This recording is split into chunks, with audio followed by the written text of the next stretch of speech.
Winter arc एक ऐसा self improvement challenge जो या तो आपकी जिंदगी को पूरी तरह से बदल कर रख सकता है या फिर आपकी जिंदगी को पहले से और भी ज्यादा बर्बाद कर सकता है। रीजन सिर्फ एक है कि अगर आपने इस विंटर को फॉलो किया तो लाइफ बदल जाएगी, पर अगर आलस दिखाया तो पहले 8 घंटे रजाई गर्म करते थे, इस बार 12 घंटे करोगे। 2025 में कुछ ही मंथ्स बचे हुए हैं। जो विंटर आर्क को अच्छे से फॉलो करेगा वो दिसंबर के एंड में जाते जाते अचीवमेंट वाली फीलिंग लेकर जाएगा। दिमाग से निकाल दो कि मैंने 2025 पूरा वेस्ट कर दिया, क्योंकि अभी भी आपके पास एक लास्ट चांस बचा हुआ है और असली बाजी लास्ट चांस में ही खेली जाती है। तो अब आपको पूरी ताकत लगाकर इस लास्ट चांस में कुछ ऐसा करना होगा जो आपने आज तक नहीं किया। और वो कैसे होगा, इस वीडियो को पूरा देखकर इसमें बताए गए सारे स्टेप्स को फॉलो करने से। विंटर आर्क अक्टूबर के मंथ से शुरू होता है। तो अब क्वेश्चन ये आता है कि मैं इस वीडियो को 1 महीने पहले क्यों बना रहा हूँ। तो मैं इस वीडियो को इसलिए बना रहा हूँ ताकि आपको मैं विंटर आने से पहले उसके लिए तैयार कर सकूँ। एक रेस को दौड़ने के लिए प्रैक्टिस करनी पड़ती है, पहले से अपने आप को तैयार करना पड़ता है। सोचो 2 लोग हैं, एक हो आप जिसने अभी इस वीडियो को देखा और अभी से ही वो सारे काम करना स्टार्ट कर दिया, वहीं दूसरा बंदा 1 महीने बाद ये सारे काम करने वाला है। तो अब आप ही मुझे बताओ कि ज्यादा आगे कौन जाएगा। ऑब्वियसली आप जाओगे, क्योंकि आपको उस काम का एक्सपीरियंस ऑलरेडी मिल चुका है। आप उस बंदे से ऑलरेडी 1 महीने आगे चल रहे हो, इसलिए अगले कुछ मिनट जो आप इस वीडियो में दोगे वो आप दे नहीं रहे हो, वो आप इन्वेस्ट कर रहे हो। और इन्वेस्ट की हुई कोई भी चीज आपको हमेशा रिटर्न में कुछ ना कुछ देकर ही जाती है। इसलिए इस वीडियो को पूरे फोकस के साथ देखो, बिकॉज अगले कुछ मिनट्स हो सकता है कि आपकी लाइफ को चेंज कर दे। अब वीडियो स्टार्ट करने से पहले आपके माइंड में कभी ना कभी ये क्वेश्चन तो जरूर आता होगा कि मॉनसून तो और भी बहुत सारे टाइप्स के होते हैं, पर विंटर आर्क इतना इंपॉर्टेंट क्यों होता है। ऐसी कौन सी चीजें हैं जिसके कारण विंटर आर्क को बेस्ट आर्क माना जाता है। तो इसके पीछे कुछ रीजंस है जिसके कारण हम विंटर आर्क को फॉलो करते हैं। और वो रीजंस ये हैं कि विंटर आर्क बनाया ही इसी तरीके से गया है जो नेचुरली भी बॉडी को सपोर्ट करती है हमारे ट्रांसफॉर्मेशन के लिए। सबसे पहला बेनिफिट तो ये है कि विंटर में दिन छोटे होते हैं एंड नाइट्स बड़े होते हैं, और इसी वजह से हमारी स्लीप साइकिल अच्छी होती है, जो कि हमारे ब्रेन को ज्यादा से ज्यादा रिकवर होने में हेल्प करती है, ताकि दूसरे सुबह जब हम उठे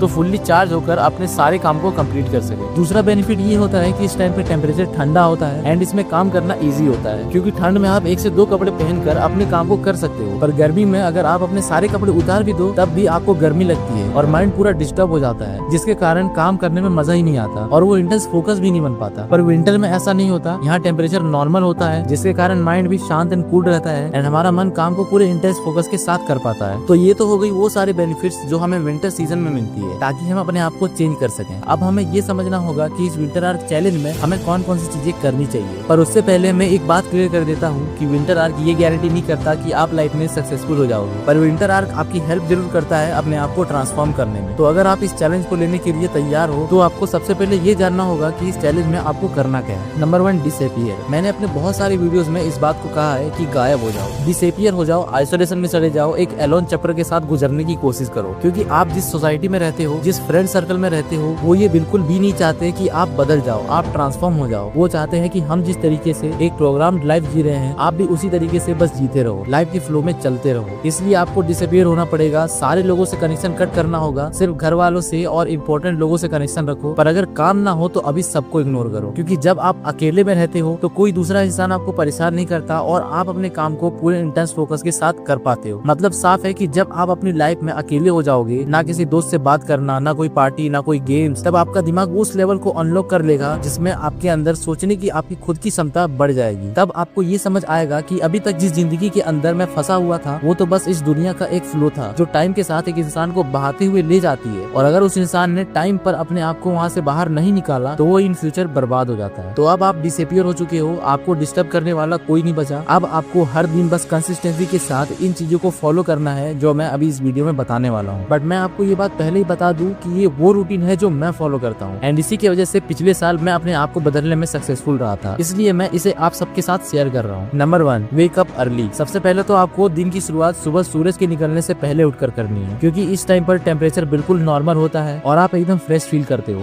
विंटर के सीजन में इस टाइम पर ठंड काफी ज्यादा होती है एंड यही सबसे अच्छी बात होती है, क्योंकि जब आप अपने बिस्तर से इतनी ठंड में उठते हो तो ये भी अपने आप में एक बहुत बड़ा मुश्किल टास्क होता है, जिसे आप कंप्लीट कर लेते हो तो आपको अपने अंदर से ही एक अलग लेवल की मोटिवेशन आती है, जिससे कि आप बाकी के सारे काम को भी बड़े आराम से कंप्लीट कर पाते हो। अगर मैं अपने बारे में बताऊं तो मैं हर रोज सुबह 5 बजे उठ जाता हूं एंड फ्रेश होकर रनिंग के लिए निकल जाता हूं, और यही आपको भी करना है। Point number 2, running. देखो सुबह के टाइम पर खासकर जब 5 बज रहे होते हैं तो ना ही ज्यादा अंधेरा होता है और ना ही ज्यादा उजाला होता है, इसलिए मैं इस टाइम को प्रेफर करता हूँ रनिंग के लिए, क्योंकि इतनी ठंड में सुबह उठने के बाद हमारे बॉडी के अंदर का मेटाबॉलिज्म स्लो होता है, पर जब हम सुबह सुबह उठकर थोड़ा रनिंग करते हैं तो मेटाबॉलिज्म रेट फास्ट हो जाता है और हमारा माइंड पूरी तरह से एक्टिव हो जाता है बाकी सारे काम को पूरा करने के लिए। इसलिए मैं हर रोज एटलीस्ट 4 से 5 किलोमीटर की रनिंग तो करता ही हूँ, जिससे कि मैं मैं बिल्कुल फ्रेश फील करता हूँ। अगर आप भी बिगिनर हो एंड इतना नहीं भाग सकते हो तो आपको अभी सिर्फ 1 से 2 किलोमीटर से स्टार्ट करना चाहिए, क्योंकि इस बात को याद रखना कि आप अभी बाकी लोगों से 1 महीने आगे हो। मतलब अगर आज आप 1 से 2 किलोमीटर भागना स्टार्ट करोगे तो इस मंथ के एंड तक आप बहुत इजीली 4 से 5 किलोमीटर या फिर उससे भी ज्यादा रनिंग कर पाओगे। Point number 3, taking bath. Running से आने के बाद आपको 5 मिनट के बाद नहा लेना है। अब अगर आपके पास कोल्ड शावर अवेलेबल नहीं है तो उसे लेने की कोई जरूरत नहीं है, आप अपने घर का नॉर्मल पानी भी यूज कर सकते हो, बिकॉज विंटर के मौसम में पानी वैसे भी ठंडी ही रहती है। ऐसा करने से आप दोबारा नींद में नहीं जाओगे और इसके बाद आपको करना है meditation. Point number 4, do meditation. मुझे पता है कि मेडिटेशन करना इजी नहीं होता, क्योंकि आज के टाइम पर इंसान का माइंड 1 मिनट के लिए भी शांत नहीं रहता, इसलिए ये काफी डिफिकल्ट हो जाता है कि आप अपने माइंड पर फोकस कर पाओ। लेकिन टेंशन लेने वाली कोई बात नहीं है, क्योंकि मेरे साथ भी यही होता था। मैं जब भी ध्यान लगाने की सोचता था तब मैं ये कर ही नहीं पाता था और फिर मुझे ऐसा लगता था कि मैं इसके लिए बना ही नहीं हूँ। पर फिर मैंने ईयरफोन्स लगाकर एक मेडिटेशन सॉन्ग को ऑन किया एंड ध्यान लगाने की कोशिश करी एंड सच में ये ट्रिक काम कर गई, क्योंकि जब मैंने ऐसा किया तो मेरे कानों में सिर्फ एक शांत म्यूजिक चलने लगा, जिसके कारण फ्लो बन गया और मेडिटेशन करने में मैं सक्सेसफुल रहा। और इसी तरह से आपको भी मेडिटेशन करना स्टार्ट करना है। एंड एक बात याद रखना कि इस काम को गलती से भी स्किप मत करना, क्योंकि ये 10 मिनट की मेडिटेशन आपके पूरे दिन को बेटर बना सकती है, और अगर आप इसे स्किप करते हो तो आपका पूरा दिन बर्बाद हो सकता है। अब इसके बाद आपको भूख लगेगी तो आपको कुछ खा लेना है एंड उसके बाद सीधा अपने काम पर लग जाना है। लेकिन अगर आपको सेल्फ इम्प्रूवमेंट्स बुक पढ़ना पसंद है तो आप वो भी कर सकते हो, क्योंकि ये भी एक बहुत ही इंपॉर्टेंट चीज है जिसे मैं भी फॉलो करता हूँ। पर उसके बाद आपको अपने काम को 4 से 5 घंटे तक पूरे फोकस के साथ करना है। फिर जब आप काम करते करते थक जाओ या फिर आपका काम कंप्लीट हो जाए तो आपको लंच करना है एंड ट्राई करना है थोड़ा कम खाने का, क्योंकि जब आप पेट भर के खाना खा लेते हो तो आपको आलस आने लगता है, क्योंकि शरीर की सारी एनर्जी फिर उस खाने को पचाने में लग जाती है। इसलिए हमेशा पेट भर के खाना मत खाना, ताकि आप अपने काम पर भी ध्यान लगा सको। एंड लास्ट में जब शाम हो जाए तो आपको एटलीस्ट आधे घंटे एक्सरसाइज करना है, क्योंकि मैं भी ऐसा ही करता हूँ। अब आप ऐसे बहुत सारे लोग ऐसे होंगे जो कहेंगे कि हम एक्सरसाइज सुबह भी तो कर सकते हैं। तो देखो, आपका कहना तो सही है, पर अगर आप सुबह रनिंग एंड एक्सरसाइज दोनों करते हो तो आपकी बॉडी के अंदर की एनर्जी पूरी तरह से खत्म हो जाती है एंड फिर आपको काम करने का मन नहीं करता बल्कि रेस्ट करने का मन करता है। इसलिए मैं इन दोनों को दिन के 2 पार्ट्स में डिवाइड कर देता हूँ। लेकिन अगर आप चाहो तो इसे उल्टा भी कर सकते हो, क्योंकि मैंने आपको पहले भी बताया कि ये जो रूटीन मैं बता रहा हूँ ये मेरा रूटीन है, बट आप चाहो तो अपने हिसाब से भी रूटीन बना सकते हो। तो अब हम दिन के लास्ट स्टेज पर आ चुके हैं, जहाँ पर रात हो चुकी है एंड अब हमें अपने काम को फिनिश करके रात का डिनर सोने से एटलीस्ट आधा घंटा पहले खाना है एंड ट्राई करना है कि आपको 10 बजते बजते अपने बिस्तर पर चले जाना है एंड फोन को साइड में रखकर सो जाना है। पर उससे पहले आपको एक आखिरी स्टेप को फॉलो करना है, क्योंकि उसके बिना आप कंसिस्टेंट होकर दिन भर ये सारे काम को पूरा नहीं कर पाओगे। और वो चीज है एक टू डू लिस्ट। आपको हर रात को सोने से पहले एक टू डू लिस्ट बनाना है एंड उसमें आपने सारे काम को लिखना है जो आप अगले दिन करने वाले हो, क्योंकि इससे आपके माइंड में क्लैरिटी आ जाती है कि कल सुबह उठकर मुझे क्या करना है एंड उसके वजह से आप डिस्ट्रैक्ट नहीं होते हो। क्योंकि जब आपको यही नहीं पता होता कि आपको करना क्या है तो भले ही आप 5 बजे की जगह 4 बजे उठ जाओ, पर कोई फायदा नहीं होने वाला, क्योंकि 4 बजे उठकर भी आप फालतू के काम ही करोगे, क्योंकि आपको यही नहीं पता है कि असल में आपको करना क्या है। इसलिए अपना टू डू लिस्ट हर दिन सोने से पहले बनाकर ही सो। तो अब आपको भी पता है कि इस विंटर आवर के हर दिन को आपको कैसे सबसे परफेक्ट डे बनाना है। बट एक बात याद रखना कि ये सुनने में जितना इजी लग रहा है असल में ये उससे भी ज्यादा मुश्किल होने वाला है। एक ना एक दिन ऐसा जरूर आएगा जब आपका काम करने का मन नहीं करेगा, आपका माइंड और बॉडी दोनों पूरी तरह से थक चुका होगा, पर फिर भी आपको हार नहीं मानना है। बस इतना याद रखना है कि यही मेरे लिए एक लास्ट चांस है। अगर मैंने इसे पूरा नहीं किया तो मैं फिर कभी कुछ नहीं कर पाऊंगा। तो अगर आप सब मेरे साथ इस चैलेंज को एक्सेप्ट कर रहे हो एंड बाकी लोगों से 1 महीने आगे चल रहे हो तो कमेंट में जरूर लिखना वी आर वॉरियर्स। और एक वॉरियर क्या कर सकता है ये दिखाने की बारी आ चुकी है, इसलिए रुकना मत, बस अपने आप को पुश करते रहना। और अगर आप मुझसे जुड़ना चाहते हो या इस फैमिली का पार्ट बनना चाहते हो तो बस आपको इस चैनल को सब्सक्राइब करके इस वीडियो को एक दूसरे के साथ शेयर करना है, जिससे आपकी तरह ही अपने लाइफ में सक्सेसफुल होना है, अपने लाइफ को इम्प्रूव करना है।